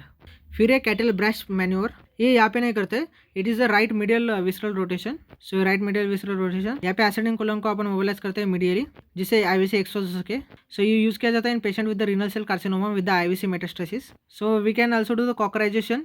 It is the mobilisation of the duodenum. So abdominal aortic aneurysm में अपन मैटॉक्स प्रोसीजर करते हैं। It is done to expose the aorta and then the Dacron graft is use to bridge the aneurysm gap. So ये aortic aneurysm repair है। वही इंडोविनस इंडोवास्कुलर aortic aneurysm repair graft is deployed via the iliac root। तो ये वाले iliac root से catheter inserted into the leg artery, तो इससे ऊपर जाएंगे और ये endovascular stent graft in place. Abdominal aortic aneurysm surgery के कॉम्प्लिकेशन है, उसमें leading cause of death are cardiovascular causes. Next हो सकता है renal failure. Third is aortoduodenal fistula. तो मतलब इसमें अपन ग्राफ्ट जो रख रहे हैं it can get stuck with the duodenum forming a fistula and this can present as a upper GI haemorrhage और मलिना। तो इसमें पेशेंट प्रीवियस हिस्ट्री देंगे एन्यूरिज्म रिपेयर की। चौथा कॉम्प्लिकेशन है कोलोनिक इस्चेमिया। ये कॉमनली सीन होता है on the left side of the colon. Mostly inferior mesenteric artery involve होती है। तो ऐसे पेशेंट में जिसमें इस्चेमिया हुआ पोस्ट ऑपरेटिव पीरियड में, this comes with the bloody stools. तो फर्दर इन्वेस्टिगेशन करना चाहिए with the help of colonoscopy and angiography. पांचवा है पैरापैरेसिस। It develops because of the involvement of the artery of Adamkiewicz. ये artery supply करते हैं to the anterior spinal artery and give rise to paraparesis. Sixth is mortality following surgery. Elective repair में 2 to 3% mortality होती है, वही emergency repair में more than 50% mortality rate होता है। इसलिए अगर पेशेंट असिम्प्टोमेटिक भी है और अगर क्रिटिकल डायमीटर रीच हुआ तो अपन उसको सर्जिकली रिपेयर करते हैं, क्योंकि अगर इमरजेंसी में पेशेंट आया तो उसका मोर देन 50% मॉर्टेलिटी रेट होता है। In cases of the ruptured aortic aneurysm, तो rupture takes place in the left retroperitoneum और उसमें क्लिनिकल फीचर होंगे shock, pulsatile swelling and flank pain. अगर पेशेंट स्टेबल है, वाइटल स्टेबल है, तो CT angiogram can be done. तो इसमें ऐसा एन्यूरिज्म का लीक दिखाई देता। मैनेजमेंट है और Dacron graft repair must be done. अब ये था एब्डोमिनल aortic aneurysm के बारे में। अब देखते हैं थोरेको एब्डोमिनल aortic aneurysm। उसके लिए क्रॉफर्ड क्लासिफिकेशन दिया गया है। तो एक दूसरी चीज़ देखते हैं। Most common site of the traumatic aneurysm is descending thoracic aorta just beyond the site of the insertion of ligamentum आर्टेरियोसम। So Crawford classification देखते हैं थोरेको एब्डोमिनल aortic aneurysm के लिए। तो इसमें होता है टाइप 1 जो एक्सटेंड करता है from the left subclavian to the renal artery. Type 2 होता है मोस्ट एक्सटेंसिव टाइप होता है, ये एक्सटेंड करता है from the left subclavian to the aortic bifurcation. Type 3 होता है एक्सटेंड करता है from the mid descending aorta, ये मिड डिसेंडिंग aorta है, to the aortic bifurcation. Type 4 होता है एक्सटेंड करता है from upper abdominal aorta to infrarenal aorta। Thoraco abdominal aortic aneurysm के कॉजेस होते हैं जिस can be secondary to atherosclerosis, Marfan syndrome and Ehlers Danlos syndrome. Thoraco abdominal aortic aneurysm का presentation होता है, एक तो असिम्प्टोमेटिक हो सकता है या फिर हॉर्सनेस हो सकती है due to pressure from the descending thoracic aneurysm on the left recurrent laryngeal nerve. This is known as Ortner syndrome. या फिर हो सकता है dysphagia due to pressure on the oesophagus. Dyspnoea भी हो सकता है if the aneurysm is rupture they present with the left sided dyspnoea and pleural effusion. Investigation of choice होता है CT angiography. Thoraco abdominal aortic aneurysm का management कैसे करेंगे? तो management is done in all the symptomatic patient including patient with aortic wall insufficiency. Asymptomatic patient में भी कर सकते हैं मैनेजमेंट अगर असेंडिंग डायमीटर होता है मोर देन 5.5 सेंटीमीटर, क्योंकि ये क्रिटिकल डायमीटर होता है। डिसेंडिंग डायमीटर अगर 6 सेंटीमीटर है, मार्फन सिंड्रोम में 4.5 to 5 सेंटीमीटर डायमीटर है, तो अपन मैनेजमेंट करेंगे। Intervention includes EVAR and open graft repair. Complication surgery के are similar to the abdominal aortic aneurysm plus aortic dissection हो सकता है। सो ब्लड नॉर्मली फ्लो करता है विद इन द इंटिमा, लेकिन अगर टीयर हो इंटिमा में that will lead to the blood flow between the intima and media, this is non a dissection. क्या होता है risk factor to trigger a tear? It is hypertension. Common site होती है lateral wall of ascending thoracic aorta। So aortic dissection हो रहा है तो उसके क्लिनिकल फीचर्स क्या होंगे? Chest pain radiating to the back in the interscapular region. तो classical pain given in the question is tearing type of pain. More common होता है males than females seen in 50 carat of light. अगर tear extend हुआ तो that can give rise to aortic and coronary insufficiency. Investigation of choice क्या होता है dissection के लिए? स्टेबल है पेशेंट तो सीटी एंजियोग्राफी करेंगे, अनस्टेबल है तो ट्रांसएसोफेजियल इको करेंगे। अगर चेस्ट एक्सरे किया तो that will show the widening of the mediastinum and left pleural effusion. तो सीटी एंजियोग्राफी पे ये डिसेक्शन दिख रहा है and on the chest x ray we can see widening of the mediastinum और लेफ्ट साइड का प्लूरल एफ्यूजन। aortic डिसेक्शन के दो टाइप्स के क्लासिफिकेशन है बेस्ड ऑन द फाइंडिंग्स। पहला है डी बेकेस क्लासिफिकेशन और दूसरा है स्टैनफोर्ड क्लासिफिकेशन। डी बेकेस क्लासिफिकेशन में देखते हैं टाइप 1 aortic डिसेक्शन होता है जो इन्वॉल्व करता है the ascending and descending thoracic aorta, ये मोस्ट कॉमन होता है। Type 2 only ascending thoracic aorta is involve. Type 3 involve the descending thoracic aorta। Type 3A में सिर्फ डिसेंडिंग थोरेसिक aorta इन्वॉल्व होता है। 3B में when the tear is below the diaphragm also. Stanford classification देखते हैं उसमें टाइप ए होता है, ये इंक्लूड करता है type 1 and type 2 of DeBakey's classification. और स्टैनफोर्ड में टाइप बी होता है जो इंक्लूड करता है type 3 of the DeBakey's classification. तो रिस्क फैक्टर आपने देखा टीयर के लिए ट्रिगर करता है हाइपरटेंशन, ट्रिगर करता है टीयर को, लेकिन जब टीयर बन जाता है तो हाइपरटेंशन हो जाता है, हाइपोटेंशन हो जाता है due to formation of a parallel lumen. तो aortic डिसेक्शन का मैनेजमेंट कैसे करेंगे? एम होता है aim towards the permissive hypotension. Systolic BP को अपन लोअर लेवल पे लगते हैं than the normal. So lower level of the normal पे लगते हैं, ज़्यादा नहीं बढ़ाते, because further rise in the blood pressure can lead to the further tear and therefore prevent sudden rise in the blood pressure. तो इसलिए sudden rise in the blood pressure को अपन प्रिवेंट करते हैं। That is why give esmolol. Esmolol is the first treatment and administered immediately. It is short acting beta blocker. So once patient stable हो जाएगी तो type 1 and type 2 में डीबेकिस में graft repair किया जाता है। टाइप 3 डीबेकिस में patient are monitor, if progressive symptoms are there surgery की जाती है। Various chronic cases of type 3 में कंजर्वेटिव मैनेजमेंट किया जाता है। ये तो हुआ aortic एन्यूरिज्म में। आप देखते हैं popliteal aneurysm. So popliteal aneurysm is the most common peripheral vessel to be involve in the aneurysm. 50% bilateral होते हैं। क्लिनिकल फीचर देखते हैं patient comes with the pulsation swelling of the knees, there is a loss of contour of the knee behind and there can be pain and distress emboli. Intervention करेंगे। Investigation of choice होता है CT angiogram. Indications for intervention are asymptomatic but diameter more than 2 centimetre है तो all symptomatic patient में अपन intervention करते हैं। फिर आता है femoral artery aneurysm. Causes are puncture of the vessel for some procedure. Critical diameter होता है for femoral artery is 3 centimetre. Treatment करेंगे अगर लेस देन 3 सेंटीमीटर है तो थ्रोम्बिन इंजेक्शन करेंगे under USG guidance and 3 centimetre अगर है तो सर्जिकल रिपेयर करेंगे। फिर आर्टरियल डिसऑर्डर में नेक्स्ट कंडीशन है रेनॉल्ड्स फिनोमेना। इसकी इटियोलॉजी होती है vasospasm. It occurs in the 3 phases. Phase 1 में artery and vein both are in spasm, thus hand becomes paler and white. So यहाँ पे पेलर वाइट हो जाएगा hand because artery and vein both are in the spasm. बाद में Venus spasm continue होता है लेकिन आर्टरी डायलेट हो जाती है। सो जो डीऑक्सीनेटेड ब्लड था वो already present gate mix with the oxygenated blood, तो जिसकी वजह से hand becomes blue and extremely painful. So this is hand becoming blue and extremely painful. बाद में आर्टरी एंड वेन दोनों रिलैक्स हो जाती है। सो ऑक्सीनेटेड ब्लड आ जाता है and hand becomes red again. So Reynolds phenomena is seen in the workers constantly using vibrating stool, जैसे कि ड्रिल वर्कर्स है। दो टाइप्स ऑफ रेनॉल्ड्स है, primary Reynolds and secondary Reynolds. तो उसके कुछ फीचर देखते हैं। सो प्राइमरी रेनॉल्ड्स कॉमन है, प्रिवेलेंस कॉमन है, वही रेयर होता है सेकेंडरी रेनॉल्ड्स। एसोसिएशन होता है with the autoimmune rheumatic disease in the secondary Raynaud's, वही primary Raynaud's is not associated with the any collagen vascular disease. जैसे कि एंटी न्यूक्लियर एंटीबॉडी भी यहाँ पे नहीं होती है, वही सेकेंडरी में जनरली होती है। माइक्रोएंजियोपैथी इन द पेरीएंगुअल कैपिलरोस्कोपी प्राइमरी में नहीं होती है, वही सेकेंडरी में जनरली होती है। So primary is not associated with the collagen vascular disease, वही सेकेंडरी वाला एसोसिएट होता है। Raynaud's phenomena family history primary में प्रेजेंट होती है लेकिन सेकेंडरी में ओकेशनली होती है, मतलब नहीं होती। फार्माकोलॉजिकल ट्रीटमेंट देखेंगे। रिक्वायरमेंट प्राइमरी में कोई रिक्वायरमेंट नहीं होती है, ओकेशनल रिक्वायरमेंट होती है, वही सेकेंडरी में फ्रिक्वेंट रिक्वायरमेंट होती है। कॉम्प्लिकेशन प्राइमरी में रेयरली होते हैं, नहीं होते, वही सेकेंडरी में होते हैं। मैनेजमेंट में देखेंगे ड्रग ऑफ चॉइस होता है कैल्शियम चैनल ब्लॉकर्स। अब नेक्स्ट कंडीशन है एक्रोसाइनोसिस। फीमेल्स में दिखाई देती है, पेनलेस होती है, it is non episodic unlike Raynaud's. So there is mortal cyanosis followed by paresthesia. It is differential diagnosis of Raynaud's, but unlike the disease acrocyanosis is painless and non-episodic. वही Raynaud's वाला painful होता है, episodic होता है. अब देखते हैं subclavian stills syndrome. So it occurs when there is a stenosis in the first part of the subclavian artery. तो पहले पार्ट में stenosis होगा subclavian artery के. So flow to that arm is impaired. तो उस आर्म को flow impaired हो जाएगा.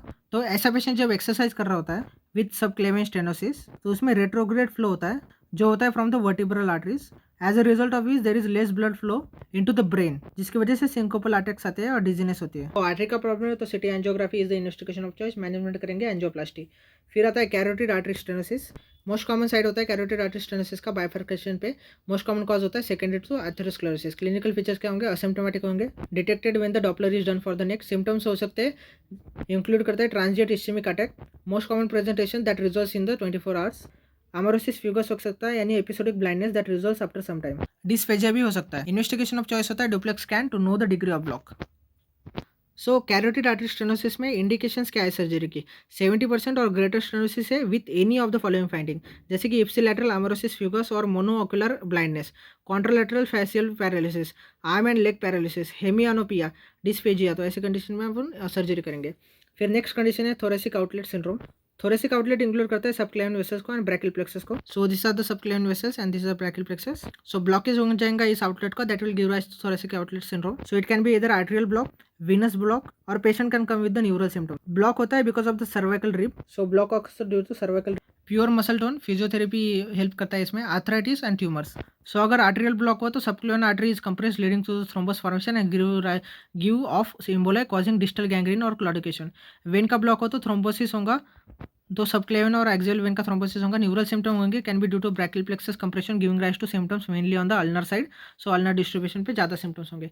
इन्वेस्टिगेशन देखेंगे. CT angiogram can be give the cause and site of the block. X-ray are useful if the cause is cervical rib.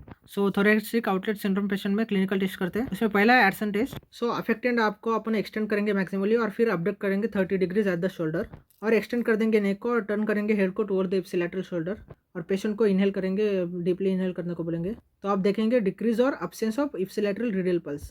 Next is elevated arm stress test और Roos test. इसमें arm को place करेंगे in the surrender position, shoulder abduct करेंगे to the 90 degrees, external rotation करेंगे with the elbows fix to the 90 degrees. Patient को slowly open and close करने को बोलेंगे हैंड फॉर 3 मिनट्स. इससे प्रेसिपिटेट हो जाएगा पेन, पैरेस्थीसिया, हेवीनेस और वीकनेस.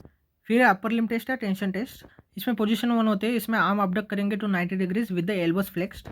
पोजीशन 2 पे एक्टिव डॉर्सिफ्लेक्शन करेंगे of both the wrist. Position 3 पे head tilted year to shoulder in both the directions. So position 1 and 2 will elicit the symptoms on the ipsilateral side while position 3 elicit करता है symptom on the contralateral side. तो management में देखेंगे if the patient is symptomatic cervical rib को अपन resect कर देंगे. Physiotherapy several patient benefit from this. Arterial blockage है तो एंजियोप्लास्टी एंड स्टेंटिंग करेंगे. विनस थ्रोम्बोसिस है तो एंटीकोएगुलेंट्स मस्ट बी स्टार्टेड. फिर आर्टेरियल डिसऑर्डर में नेक्स्ट कंडीशन है cirsoid aneurysm. Cirsoid aneurysms are the AV malformations. So this is the image of the kirsite aneurysm. So ये देखा जाता है in the region of the scalp and associated with the superficial temporal vessels. A vascular pulsatile swelling which is partially compressible दिखाई देती है. It can also be seen in the extremities. So एक important term है compressibility means when we press it and soon as we leave it swelling bulge out होगी again without any counter force, that is compressibility. So kirsite aneurysm की clinical feature है cosmetic problem हो सकता है and pressure symptoms can cause functional problems like pain in the patient. Management कैसे करेंगे? Symptomatic patient हो तो सर्जिकल मैनेजमेंट और एम्बोलाइजेशन करेंगे. नेक्स्ट कंडीशन है एवी फिस्टुला. कॉजेस होते हैं एवी फिस्टुला के ट्रॉमेटिक या iatrogenic. iatrogenic मोस्ट कॉमन होता है. These are created for renal dialysis purposes. So renal dialysis वाले कीमिनो फिस्टुला होते हैं विच इज रेडियोसेफेलिक फिस्टुला यानी कि between the radial artery and the cephalic vein. कुछ कंजेनिटल एवी फिस्टुला होते हैं. These are seen in Parkes Weber syndrome, Beckwith Wiedemann syndrome, Sturge Weber syndrome. Clinical features of AV fistula देखते हैं. Patient comes with the pulsatile swelling, palpable thrill होंगी over the swelling. Auscultate करेंगे तो bruit heard होंगी. Congenital fistula के patient में there can be it can cause hypertrophy of the limb and patient can develop the high output cardiac failure क्योंकि ये act करता है as a low resistance channel. Clinical sign देखेंगे Nicoladoni and Branham sign. तो जब हम press करते हैं feeding vessel of the AV fistula तो size of the fistula reduce हो जाती है एंड पल्स रेट रिड्यूस हो जाता है. थ्रिल ब्रूई रिड्यूस हो जाती है लेकिन सिस्टोलिक ब्लड प्रेशर इंक्रीज होता है क्योंकि अपन रेजिस्टेंस बढ़ा रहे हैं. सो इन्वेस्टिगेशन क्या करेंगे, एमआर एंजियोग्राफी करेंगे क्योंकि एमआरआई पे सॉफ्ट टिश्यू रिजोल्यूशन अच्छा आता है। इन्वेस्टिगेशन ऑफ चॉइस होता है एमआर एंजियोग्राफी, वेसल का प्रॉब्लम है। Digital subtraction angiography can also be done. Management कैसे करेंगे, अगर सिम्टोमेटिक है तो इम्बोलाइजेशन कर देंगे। अगर patient is a drug abuser with the infected fistula या हाइपरट्रॉफी ऑफ द लिम्ब तो सर्जिकल लाइगेशन कर देंगे फिस्टुला का। फिर नेक्स्ट है आर्टेरियल अल्सर्स, ये this can develop in the arterial disorders. और एक एक्स्ट्रा चीज़ है symptoms pathognomonic of the chronic mesenteric ischaemia. उसमें पहला था पोस्ट प्रैंडियल पेन होगा, फूड फियर होगा एंड सिग्निफिकेंट वेट लॉस होगा। These are the symptoms pathognomic of the chronic mesenteric ischemia. Now let us see lymphatic system. पहले देखते हैं function of lymphatic system.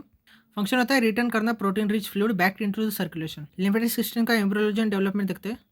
Development start होता है at the 6 to 7 weeks of gestation. Develop as a 4 cystic spaces, one on each side of the neck and groin. So that is jugular and inguinal lymphatic sacs. Lower lymph and abdominal lymphatic drain करता है into the via the cisterna chyli into thoracic duct. Thoracic duct open होता है in the left internal jugular vein at its confluence with the subclavian vein, और ये responsible होता है for the enlargement of the left supraclavicular lymph node in the abdominal and genitourinary malignancy. It is known as Troisier sign and Virchow's node. वही head and neck and arm lymphatic drain करता है into the right internal jugular when. Anatomy देखेंगे lymphatic system का, तो initial lymphatics होते हैं जो एंडोथेलियलाइज capillaries होते हैं, ड्रेन करते हैं इनटू द टर्मिनल लिम्फेटिक्स। इनमें बायकस्पिड वॉल्व्स होते हैं। सो वॉल्व्स होते हैं तो पार्टीशन करते हैं lymphatics into the segments. It is known as lymphangions.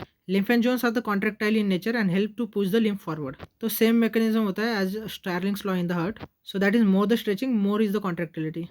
Terminal lymphatics drain करते हैं into the lymph trunks. So mechanism देखते हैं लिम्फ फ्लो का। पहला तो होता है transient increase in the interstitial pressure secondary to the muscular contraction and external compression. दूसरा होता है sequential contraction and relaxation of the lymphangions। और तीसरा होता है prevention of reflux by the valves. So lymphatic system के कुछ कंडीशन देखते हैं। उसमें पहला है cystic hygroma. Cystic hygroma is a sequestered lymphatic tissue. इसके मोस्ट कॉमन साइट होता है on the posterior triangle of the neck. Other site हो सकती है जैसे axilla and inguinal region. Clinical features होके पहला ये सिस्टिक स्वेलिंग है, इसकी वजह से फ्लक्चुएशन दिखता है। पार्टली कंप्रेसिबल होता है, क्लियर फ्लूइड प्रेजेंट होता है इसलिए ब्रिलियंटली ट्रांसइल्यूमिनेट होता है। दूसरे ट्रांसइल्यूमिनेट स्वेलिंग है जैसे कि ranula, hydrocele and epididymal cyst. So ये कंप्रेसिबल देखा आपने, तो compressibility seen with the vascular swellings. So present कैसे करेंगे patient of the cystic hygroma? It can be detected in uterus ultrasound. So it is soft indicator of the chromosomal abnormality. Obstructed labour हो सकता है patient में, respiratory distress होता है due to pressure, swelling होती है, सेकेंडरी इन्फेक्शन होता है as it get infected. Diagnosis करेंगे बाय एफएनएसी, मैनेजमेंट करेंगे aspiration followed by the surgery यानी कि एक्सcision कर देंगे। अगर वेरी लार्ज लीजन है तो एस्पिरेशन प्लस क्लेरोथेरेपी करेंगे, ये रिड्यूस करता है साइज ऑफ द लीजन, उसके बाद में सर्जरी करेंगे।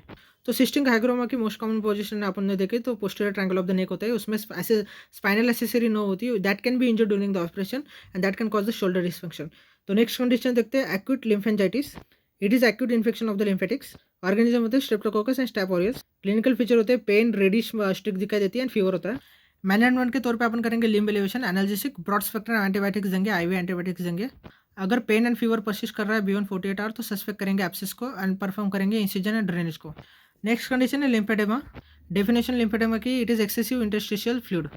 It occurs due to inability of the lymphatic system to clear the interstitial fluid compartment. तो प्राइमरी हो सकता है, सेकेंडरी हो सकता है। प्राइमरी लिम्फेडेमा यानी production is normal but there is defective lymphatics. Secondary lymphoedema में इंक्रीज प्रोडक्शन होता है और डिफेक्टिव ड्रेनेज होता है। So lymphatic hypertension and lymphostasis lead to the increased interstitial fluid.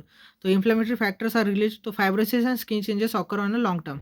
Clinical feature देखेंगे तो लिम्फ की स्वेलिंग होगी, पेन होगा, डल एकिंग और शार्प पेन हो सकता है। इफ एक्यूट लिम्फेंजाइटिस प्रेजेंट है तो स्किन चेंजेस होते हैं in the long run. Lymphoedema का क्लिनिकल क्लासिफिकेशन है, इट इज ब्रूनर्स क्लासिफिकेशन। तो it can be sub clinical यानी कि लेटेंट। तो there is excess interstitial fluid होगा एंड हिस्टोलॉजिकल abnormalities होंगी in the lymphatics but no clinically apparent lymphoedema is present. So उसमें पहला देखेंगे टाइप 1 भी होता है, यहाँ पे एडिमा पिट्स ऑन प्रेशर यानी पिटिंग एडिमा होता है। टाइप 2 में नॉन पिटिंग एडिमा होता है एंड टाइप 3 में इरिवर्सिबल स्किन चेंजेस होते हैं अलॉन्ग विद द एडिमा, जैसे कि फाइब्रोसिस होगा, पैपिले होंगे। तो ये देखिए आपने स्टेज 1 होता है pitting oedema, stage 2 non pitting oedema, type 3 में इरिवर्सिबल स्किन चेंजेस होंगे। तो स्किन चेंजेस होंगे तो क्या हो सकते हैं skin changes? So dorsal of the foot पे देखेंगे तो skin become fibrosed and can not be pinched, it is Stemmer's sign. या फिर हो सकता है loss of the ankle contour, ये इसको कहा जाता है बफेलो हम्प। अदर चेंजेस है जैसे कि स्क्वेरिंग ऑफ द टोज होगा due to fluid accumulation and because leg size increases but the space with in the shoes remains limited, तो स्क्वेरिंग हो जाएंगे टोज के। प्रोन टू फंगल इन्फेक्शन होता है and cancer in the long term. Lymphoedema एक clinical diagnosis है।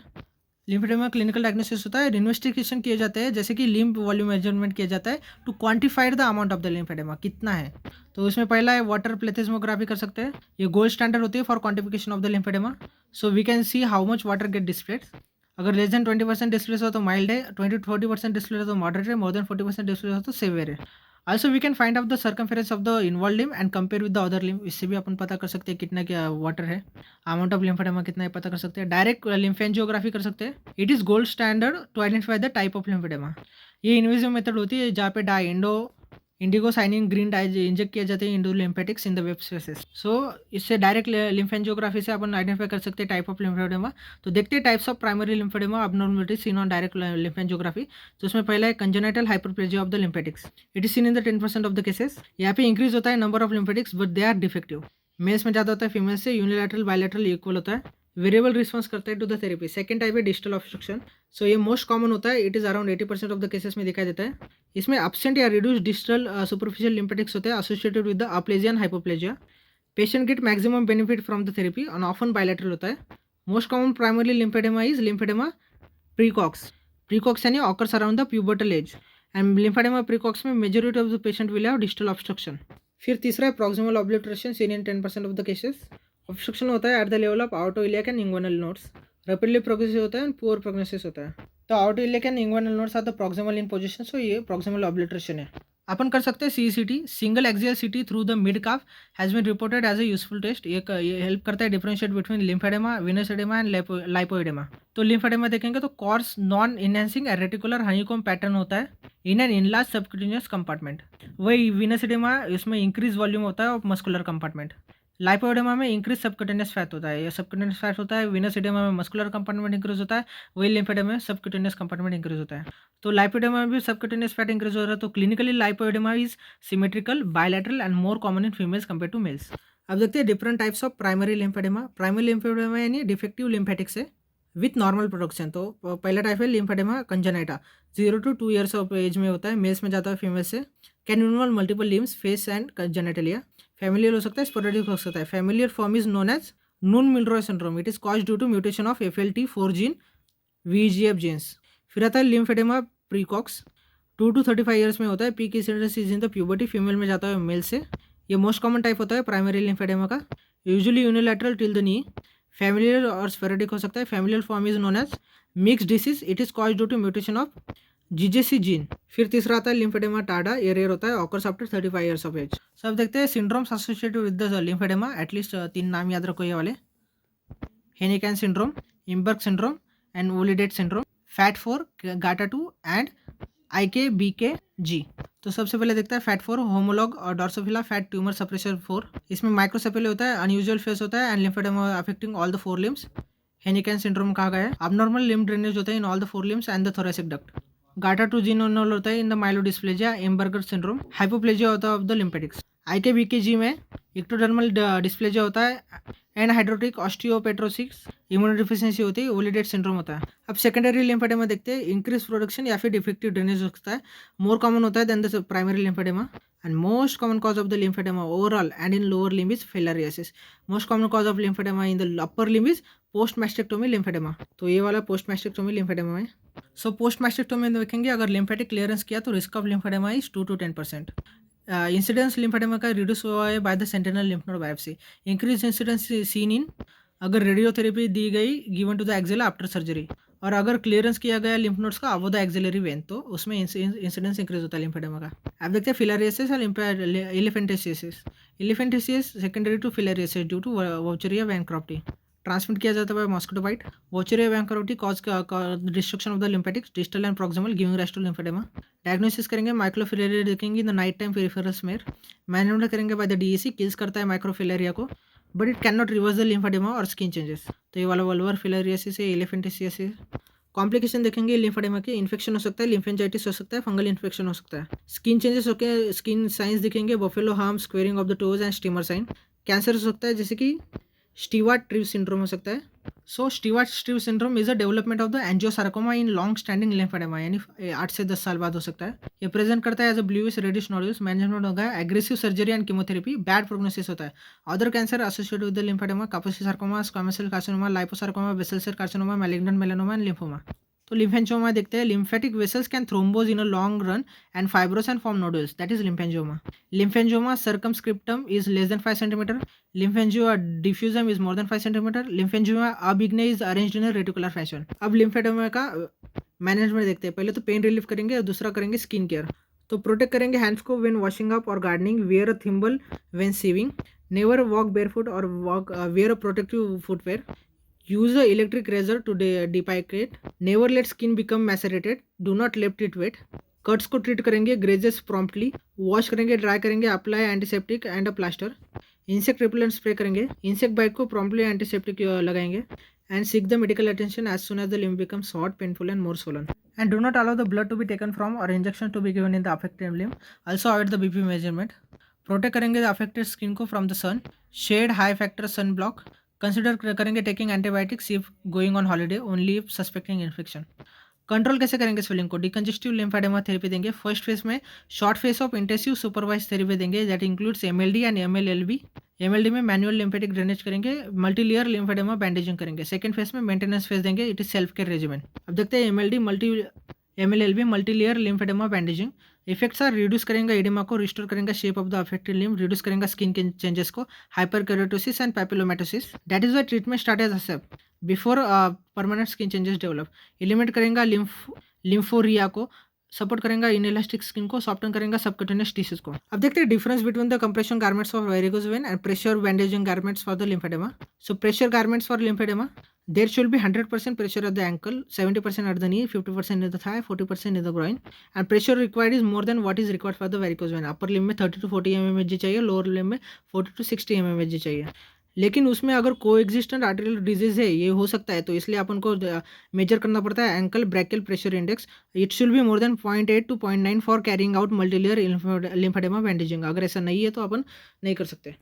और एक एक्स्ट्रा चीज़ है, न्यूमेटिक कंप्रेशन स्टॉकिंग आपने यूज़ की थी फॉर प्रिवेंटिंग द डीवीटी। लेकिन ये वाले multilayer lymphoedema bandaging, lympho press machine ये प्रेसेस करता है लिम्फेडेमा फ्लूइड को out to send into the circulation. Exercises करनी पड़ती है, vigorous exercise and anaerobic isometric exercise नहीं करनी चाहिए, ये वर्सन करता है लिम्फेडेमा को। Slow rhythmic and isotonic movements are useful, swimming is useful. Surgery क्या करेंगे लिम्फेडेमा के लिए? इंडिकेशंस क्या है सर्जरी के? Increase in the swelling despite medical management, skin changes है, रिकरेंट इन्फेक्शन है, तो सर्जरी करने की जरूरत पड़ती है। Surgery can either be reconstructive या फिर रिसेक्टिव। तो रिकंस्ट्रक्टिव सर्जरी में देखेंगे तो उसमें पहला है Kinmonth procedure, it is ileal mucosal patch anastomosis. दूसरा है Nielubowicz, it require the micro surgery, it is anastomosis of the nodes and lymphatics with the veins. तो फिर आते हैं रिसेक्टिव सर्जरी, उसमें पहला है होमन प्रोसीजर। तो इसमें wedge of the skin and subcutaneous tissue is removed. इसमें most common complication is skin necrosis, it is most satisfying surgery for calf lymphoedema. फिर आता है थॉम्सन प्रोसीजर, तो इसमें स्किन का फ्लैप रेज करेंगे, सबक्यूटेनियस टिश्यू को अपन क्लियर कर देंगे एंड फ्लैप इज डीएपिथेलाइज्ड और बाद में सूचर कर देंगे। तो मोस्ट कॉमन कॉम्प्लिकेशन क्या हो सकता है? ये स्किन का नेक्रोसिस हो सकता है and there can be pilonidal sinus formation also. फिर तीसरा प्रोसीजर है सिस्टर्न प्रोसीजर, इसमें wedge of the skin and subcutaneous tissue resect करते हैं एंड प्राइमरी क्लोजर किया जाता है। It is most commonly done resective surgery procedure. फिर फोर्थ इज चार्ल्स प्रोसीजर, यह मोस्ट डिसफिगरेटिव प्रोसीजर है, वर्स्ट कॉस्मेटिक आउटकम होता है, इंटायर टिश्यू रिमूव किया जाता है and split thickness skin grafting is done.